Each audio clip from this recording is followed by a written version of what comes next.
I know what you're asking yourself. How can Pierre Gustafson do a goddamn thing in his studio when his desk looks like this? And this is actually quite clean and tidy compared to any other time that you might see my desk. As usual, I'm doing 25 things at once.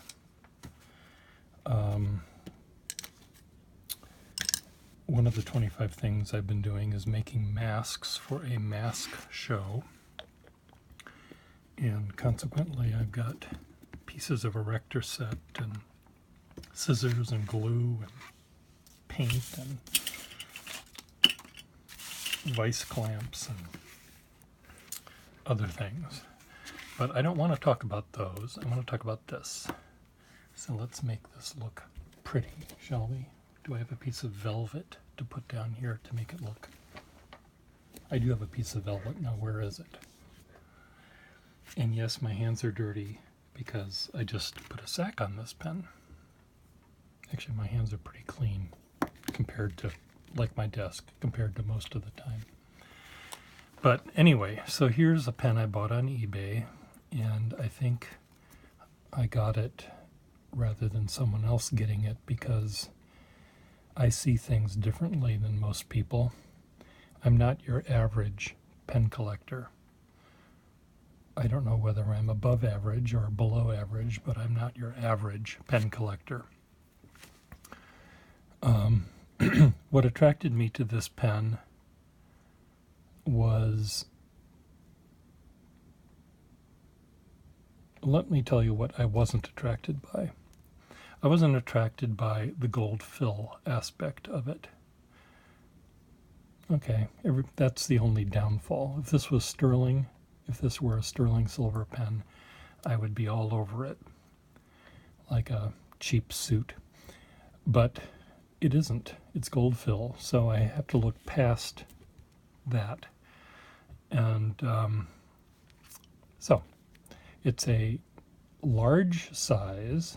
Is it the largest size? It probably is the largest size gold fill pen of this variety that Wahl Eversharp made. And that, for those size queens out there, yes, that's important, but it's not that important to me. This pen could have been a narrower number 2 size, but it's a number 4 size nib, or 5 size even, I think. Is it? Where's my... I can never really tell with these pens without actually putting them right next to each other and screwing a cap on to see if they are in fact the larger or the not quite so large size. And so where in my collection of pens here do I have variations that I can try out? Anyway, just pretend it's the larger size, largest size. Just humor me. It does not have two of the problems that you normally see with a pen like this. It doesn't have corrosion right there, and it doesn't have corrosion up there. So in that sense, it's clean and tidy. But the reason why no one else wanted this pen was because of the engravings on it. Can you see that? There you go. 1903, 1925, and 1930. But also on the cap, the top of the cap. Can we see that somehow? It's very difficult to see that, but it says, no, turn it right side up, thank you. It says 1885 and 1894. So, and it looks as if the someone was suggesting these might be the birth years of people, and these were added when a child was born. But how do you know whether you were going to have 2 kids or triplets or quadruplets, or you're the Dion quints and parents of the Dion quints, and you're going to have 5 of them? You don't know that. So, but I think also because of the way the, quote, calligraphy is done, the way the engraving is done, I think all of them were done at the same time. So I believe we have the birth years of 5 people, the parents and their kids, perhaps. Though 1930, let's say the mother was the younger, 1894, so she was 36 when she had the last child. And maybe she knew this was the last child because she would have left it blank or waited for the last child. So anyway, let's just assume that this was engraved at 1930 or later, and this pen is sort of from that era. So let's assume she knew she was not going to have any other kids after that. Maybe her husband was run over by a trolley car and she vowed never to get remarried. See, there's all sorts of things that one can think about. Well, I think about. That's why I'm not the average pen collector. An average pen collector would look at this and talk about the year the pen was made and how many they made that year, and the fact that this is called the Greek key pattern or something, or the meander pattern or whatever they called it, and they'll, pardon me, drone on and on and on about that. And sometimes, depending on how they drone, it's either interesting or really, really boring. And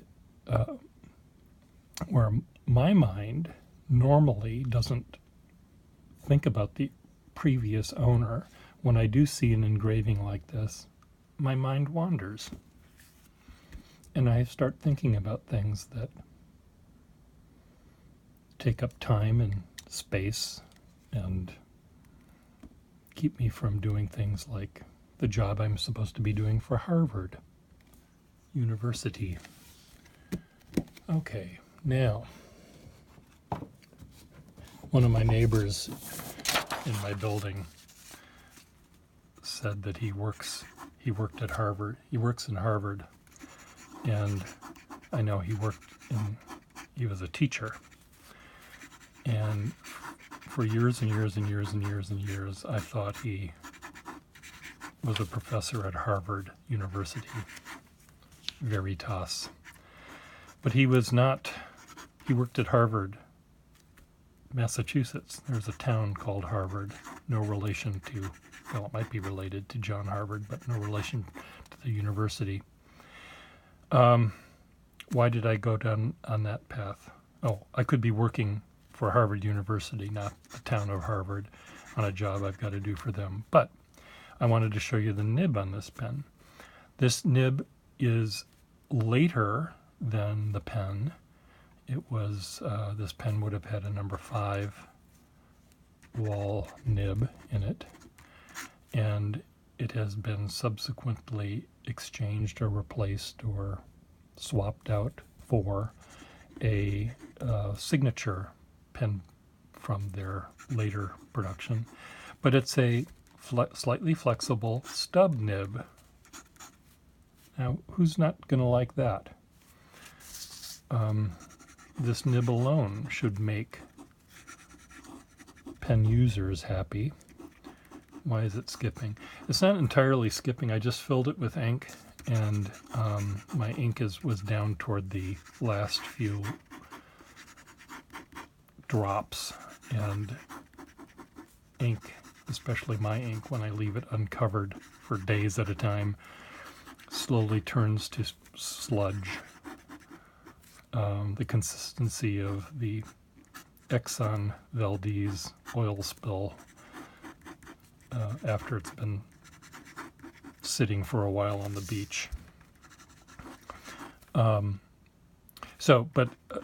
I have to remember when I'm using a stub nib pen after not using one for a long time that I have to remember to keep the pen situated in a certain manner, because you want both of the tines to make contact. If I turn the pen slightly, it's not going to write. Now, if this was a regular non-stub pen, it would still be writing perfectly fine because both tines would have contact. But because of the shape of this nib is like this, if I have it slightly off the perpendicular to the paper, there's the capillary action doesn't make that jump through the void of space. It needs to be connected to the paper. So this is a really sturdy looking pen. It's bigger and fatter than its slender brethren, like this one. And so when I put it in my hands look smaller than they normally do because of the size difference of the pen. Maybe that's what our president should do, is ask the people that make his pens to create a tiny one so that his hands look normal when he's writing these laws that are signing these documents that are going to destroy our country even further.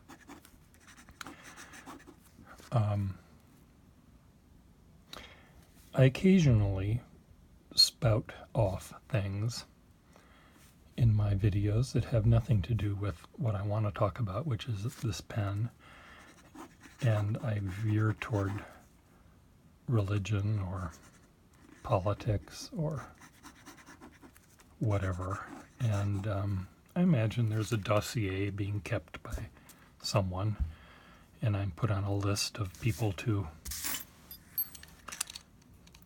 make disappear because I'm a troublemaker, but what the hell. Anyway, so it's a really sturdy pen. It's heavier than the other one because it's bigger. It's fatter than the other one because it's fatter. It's a little tiny bit longer than the other one because it's longer than the other one. And it's still skipping. Now, part of the reason it's skipping is my hand leaves oil on the paper, and ink and oil don't mix right, and it creates a resistance. So that might be why it's skipping part of the time, but it might be also because of the sludgy ink. So let's pretend it's not skipping. I'll turn the page over. How about that?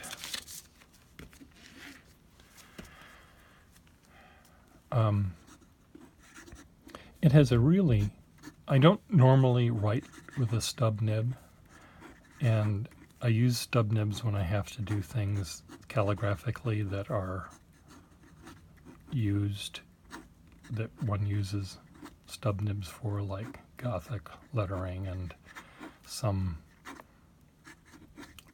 chancery script kind of stuff. And but when I write with it, when I think about actually writing and not doing calligraphy, my mind immediately goes to, again, the person who would have chose this nib rather than any of the other nib choices they could have had at the corner stationery store or drugstore or jewelry store, wherever they bought this pen, because these were available at your drugstore, not at your dime store necessarily, but you didn't have to go to an antique shop to buy one or a pen show. So you'd walk up to the counter and you'd say, "I'd like to buy a new pen." "Oh, yes, sir. What sort of pen would you like?" Or, "How much money do you want to spend?" Or whatever they would ask. But they would always give you a choice of nibs. And this person, whoever it was, born in 18 something or other, 1880 or 1890 something or other, decided on this nib. And this nib, what this does, if this person was not a calligrapher and wrote in Gothic lettering, if this person was just a regular person, they would have chosen this nib. And part of the reasons that they might have chosen this nib is it makes a big bold line. Maybe they were hard of seeing, and their eyesight required them to use a big old broad pen. Maybe they were this big banker or stockbroker or businessman who only used this pen to write their name, and they wanted it like Donald Trump to make it look, important. So, Donald Trump uses this is what Donald Trump should use. It writes in gold ink.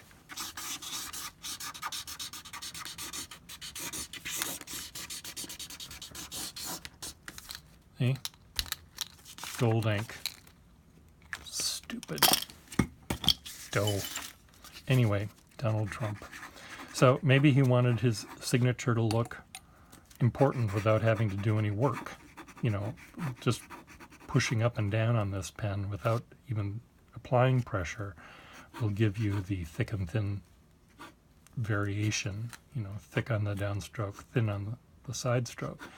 And your signature, even if it was unimpressive, would become impressive because of this. Maybe he wrote angry letters to the editor, and they look even more angry when they're written in a big old fat broad pen like this.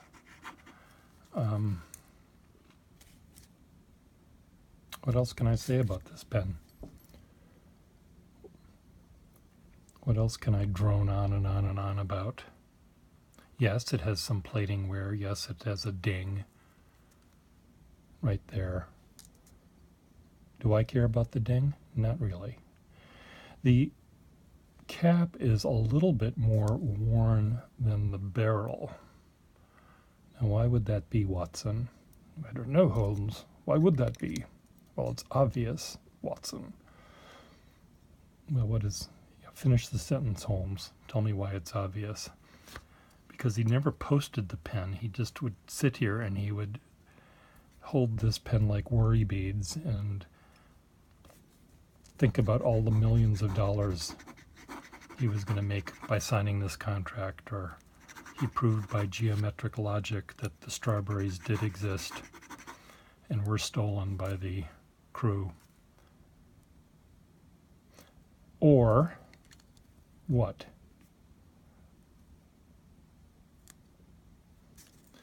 Normally, the cap would not be any more worn.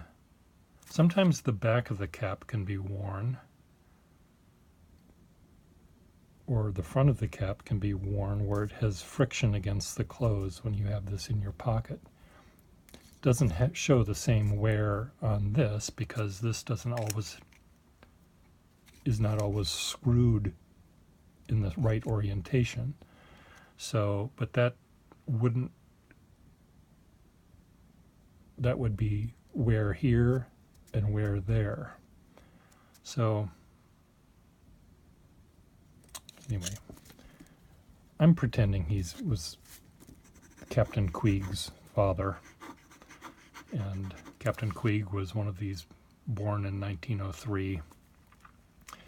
And he had this fixation about playing with something in his left hand while he gesticulated with his right.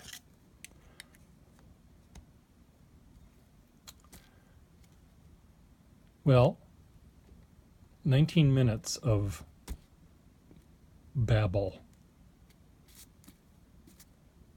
Your life, I wasted 19 minutes of my life. You wasted 19 minutes of yours. So waste another few minutes and type a response to this video. Toodaloo.